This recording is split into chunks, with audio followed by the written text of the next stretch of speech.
Well, teaching in the SOA, there was so much.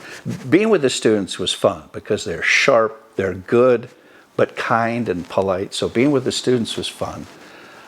My favorite thing was teaching in the Joseph Smith Auditorium. There are 859 seats in that auditorium. I know because I counted them. But I don't think I ever had more than, say, 710 or 20. But when you've taught on that stage to 700 students, that's intoxicating. That's really fun. So that was my favorite single experience, teaching all those students. But I also liked in teaching making exams, making questions, computing the grades, responding to student emails, all that stuff.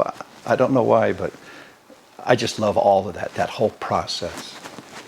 What have you been up to since retirement? Oh, well, that's a good question. That's a long question. Are you ready for a long answer? Hit me. So first of all, my brother and I have an online accounting education business. We sign contracts with large organizations and we create teaching content for them like this, recordings. So Western Governors University up in Salt Lake, their introductory accounting courses are taught by my brother and me and our colleague Steve Albrecht. So we prepare the material. We don't interact with the students, they have professionals do that, but we film the content, we write the content. We do the same thing for the University of Phoenix, and we do the same thing for our biggest customer, LinkedIn Learning. So we have over 100 courses with LinkedIn Learning that have been viewed in, I think it's 160 or 70 countries by about 50 million different people. That's fun. So my brother and I do that together. That keeps us busy. And to do it with your brother, you can't beat that. So I probably talk to him on the phone twice a day. He tells me what my assignments are, and I do them, and then he gives me more assignments. So that's one thing I've been doing. Another is I teach at international business schools. Sometimes I go there. I went to Hong Kong a couple of weeks ago and taught there. I have 3 grandchildren who live in Hong Kong, so that's nice. But I also sometimes teach Zoom classes from my home office just right over there. Sometimes that's tough. I have one that I teach in Eastern Europe. And if I teach it here, then when they start at 9 o'clock in the morning, it's midnight here. So I teach from midnight to 8 a.m. by Zoom. But it works. But when you're teaching like that, to get the energy through the camera, through the tube, all the way to Eastern Europe to those students and still make them feel the excitement, that's hard work. So by 8 o'clock in the morning when I'm done, it's time to go to bed. I sleep soundly.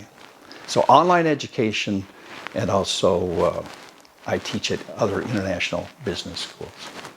Is there anything you've been doing with like your wife or your family now that you have more time? Well, the most exciting, my wife and I like to travel. So one trip we took this last year, she went with me to Hong Kong, by the way.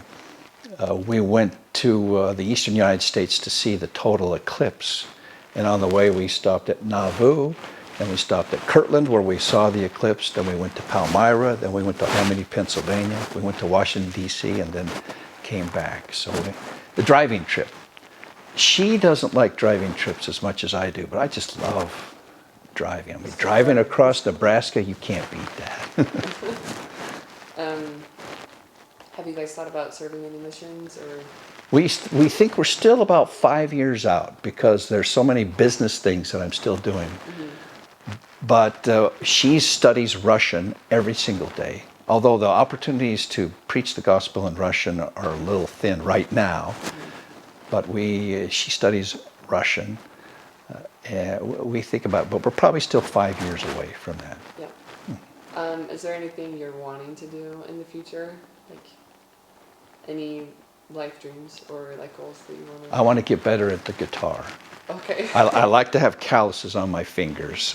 Do you play it at all? Yeah, but just for myself and my family. So we have 14 grandchildren now, and I've written a couple of songs about each of them. When I say I've written the lyrics, and then I steal tunes from rock and roll songs and make these songs. I like to play the guitar.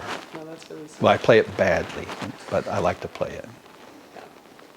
I didn't mention that our LinkedIn Learning courses have been translated into 12 languages. We just got our 12th a couple of weeks ago, Korean. So how do they translate that? What they do is they get expert translators who they get a transcript of our course, and then they do a read over. Now, I could have done part of the Korean course myself. That's where my mission was, in Korea, but they didn't invite me. They just had professionals do it. So we're pretty Polish. I should say, I should speak to the camera now. The person filming this is from Poland.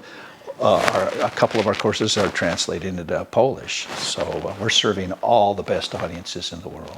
Wow. Just to current students, I mean, this sounds very, not very exciting, but treat your education like a job. You go every day. You follow regular hours. You get up in the morning, you study, you go till the late afternoon, you study, but then you relax in the evening. Treat it like a job. Too often students would come to my office in the School of Accountancy and say, "Professor, I'm having a hard time." "Well, okay, tell me when you study accounting." "Well, usually I start about 9 p.m. and finish up about midnight." You can't do that. You can study your history class from 9 p.m. to midnight, and you can study your biology class from 9 p.m. to midnight, but accounting, you got to have your mind fresh and open and ready. Study it during the daylight hours. I used to always give students this simple advice: don't take online accounting quizzes when it's dark. Take them during the light of day, and you'll do better. Treat your education like a job. Work on it during the daylight hours, and leave those night times for meeting fun people. That's part of your education as well.